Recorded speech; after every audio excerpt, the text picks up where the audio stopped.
Building material, brick पढ़ रहे थे।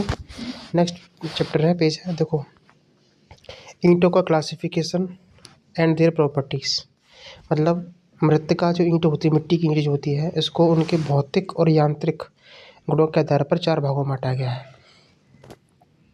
ईंट को भौतिक और यांत्रिक गुणों के आधार पर पूछे कितने भागों में? 4। कौन से? First class, second class, third class, fourth class. ठीक है, फर्स्ट क्लास की ब्रिक, सेकंड क्लास की ब्रिक, थर्ड और फोर्थ। ठीक, सबको एक करके देखेंगे। पहले देखेंगे हम फर्स्ट क्लास की ब्रिक। फर्स्ट क्लास ब्रिक का IS कोड है 3495। अब इसके गुण देख लेते हैं फर्स्ट क्लास के क्या क्या हैं। देखो, यह अपने ड्राई वेट का जो वाटर एब्जॉर्प्शन कैपेसिटी इसकी होती है, यह अपने शुष्क भार का 20% पानी पीती है। इसकी कंप्रेसिव स्ट्रेंथ 105 किलोग्राम पर सेंटीमीटर स्क्वायर होती है। इसका रंग चेरी लाल होता है, बिल्कुल ठीक। और इसको बनाते कैसे हैं? मेकिंग प्रोसेस क्या है इसका? टेबल पर कढ़ाई, टेबल होता है, उस टेबल के ऊपर मिट्टी रखी जाती है, सांचे में भर के ईंट बनाई जाती है। मतलब टेबल पर कढ़ाई की जाती है और भट्टे में पकाई की जाती है। अब इसकी क्वालिटी क्या है, याद रखना।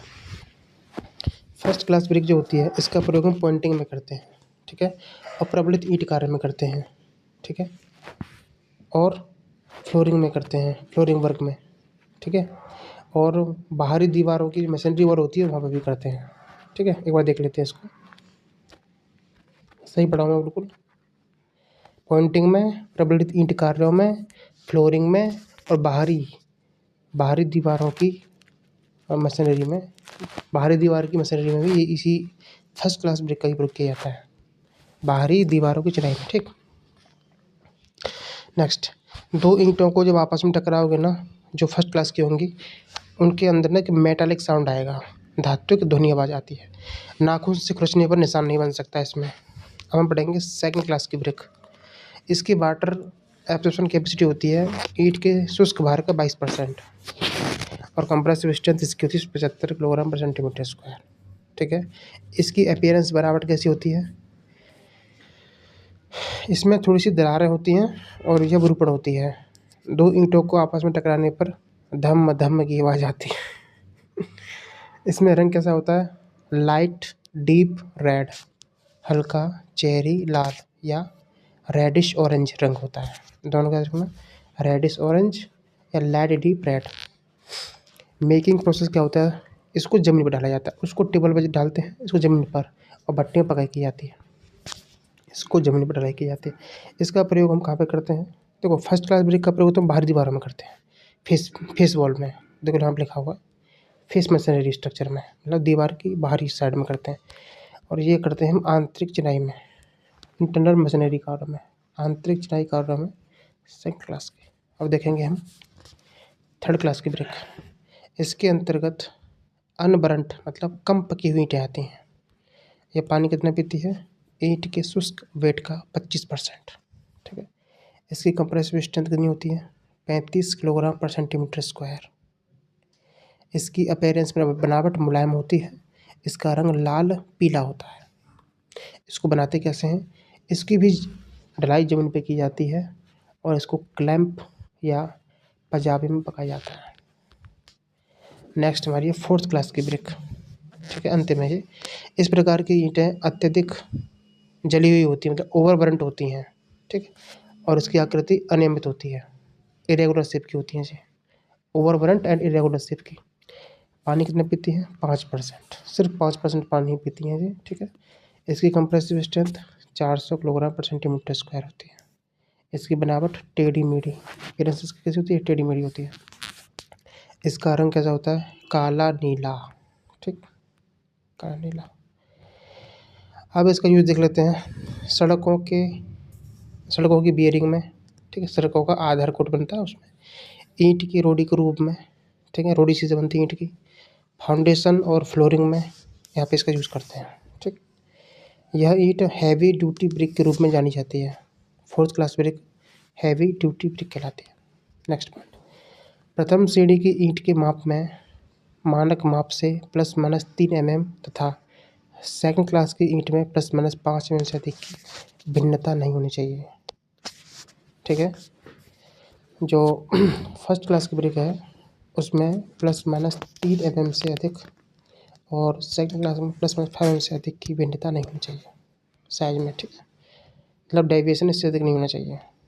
नेक्स्ट पॉइंट, अब पढ़ेंगे ईंटों का टेस्ट। पहला टेस्ट है हमारा वाटर एब्सॉर्प्शन टेस्ट, जो IS कोड 3495 पार्ट सेकंड बताया गया है। ईंटों का वाटर एब्सॉर्प्शन टेस्ट को IS कोड 3495 पार्ट सेकंड बताया गया। देखो, यह टेस्ट ईंट की संरंध्रता अर्थात पानी सोखने के दोष की जांच करने के लिए किया जाता है। IS कोड के अनुसार क्लास 12.5 तक ईंटों के औसत जल अवशोषण का मान इसके भार का 20% और क्लास 12.5 से अधिक श्रेणी के लिए 15% से अधिक नहीं होना चाहिए, याद कर लेना। IS कोड भारतीय मानक कोड के अनुसार क्लास 12.5 की ब्रिक होती है, यह अपने कितना पानी पीती है, ईंटों के औसत जल अवशोषण का मान इससे अधिक नहीं होना चाहिए 20%, ठीक। और क्लास 12.5 से अधिक श्रेणी की अगर ब्रिक है तो 15% पानी नहीं पीनी चाहिए। अब दूसरा टेस्ट है ईंट का, वो है compressive test, compressive strength test, जो IS कोड 3495 पार्ट फर्स्ट में बताया गया है। ईंटों का कंप्रेसिव टेस्ट के लिए कम से कम 6 ईंटें लेते हैं, कितनी 6 फिर उसमें 1:3 की रेशियो से सीमेंट और बालू का मसाला भरते हैं। ईंटों का कंप्रेसिव स्ट्रेंथ जो है compressive testing machine CTM test के द्वारा करते हैं। ईंटों पर भार लगाने की दर जो होती है, लोडिंग कितना होता है, 140 किलोग्राम पर सेंटीमीटर स्क्वायर पर मिनट के हिसाब से लोड लगाया जाता है, ठीक। अधिक जली हुई मिट्टी की ईंटें जितनी इनकी संपीड़न सामर्थ्य, मतलब अधिक जली हुई मिट्टी की ईंटें मतलब ओवर बर्न्ट ब्रिक, जिनकी संपीड़न सामर्थ्य 40 न्यूटन पर mm स्क्वायर से अधिक हो, ऐसी ईंटों को हैवी ब्रिक कहते हैं। इनका प्रयोग ब्रिज में, औद्योगिक भवनों की फाउंडेशन में, मल्टी स्टोरी बिल्डिंगों में किया जाता है। दोबारा देखो, ओवर बर्न्ट ब्रिक जो अधिक जली हुई ईंटें होती है ना, इनकी संपीड़न सामर्थ्य होती है 40 न्यूटन mm स्क्वायर, ठीक। इनको हैवी ब्रिक कहते हैं। इनका प्रयोग पुलों में, औद्योगिक भवनों की फाउंडेशन में और मल्टी स्टोरी बिल्डिंग में करते हैं। इन ईंटों का जल अवशोषण जो होता है 5% से अधिक नहीं होना चाहिए। अगला टेस्ट है IS कोड 1070 1992 के अनुसार ईंटों का क्लासिफिकेशन। अच्छा, अब पढ़ेंगे ईंटों का क्लासिफिकेशन IS कोड 1070 1992 के अकॉर्डिंग। देखो, इसके अकॉर्डिंग ईंटों को 11 भागों में बांटा गया है। कौन सी ये है सारी, देख लो।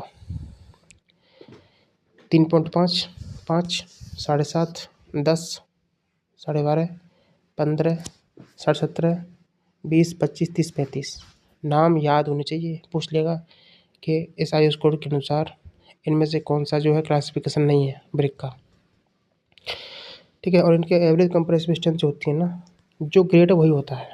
अगर वो किलोग्राम में पूछेगा तो पॉइंट हटा देंगे, 35, 50, 75 से, ठीक। अगर वो न्यूटन में पूछेगा तो यही हो जाएगा, ठीक, यही हो जाएगा। नाम याद कर लो बस, 3.5, 5, 7.5, 10, 12.5, 15, 17, 20, 25, 30, 35।